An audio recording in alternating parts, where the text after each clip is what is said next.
El Port Bo queda separat del seu veí, el Port de Malespina, per un braç llarg de roques anomenat Roques d'Empels, que s'endinsa progressivament a la mar amb Escòdol, la seva roca més voluminosa, al capdavant.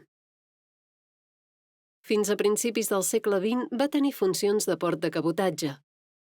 Actuava com a port natural de la vila de Palafrugell i comptava amb una duana. Donava sortida als productes locals: corall, blat, vi, salaons o suro. A la plaça també s'hi avaraven les barques de pesca que, quan es van fer massa grans, van haver de marxar al port de Palamós. La plaça del Port Bo és el centre neuràlgic de Calella i on se celebra des de fa més de 50 anys la cantada d'havaneres. A la banda de ponent es conserven les Voltes Velles, un espai cobert que formava part dels habitatges de pescadors de la primera línia de mar. Van ser utilitzades per subestar-hi el peix, per cosir-hi xarxes i com a lloc de guaita o de tertúlia dels pescadors.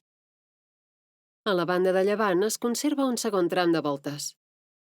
Aquestes, modernes ideades per Nicholas Bobotsky, 1888-1975, per donar una imatge tradicional a la plaça, es van començar a construir l'any 1951.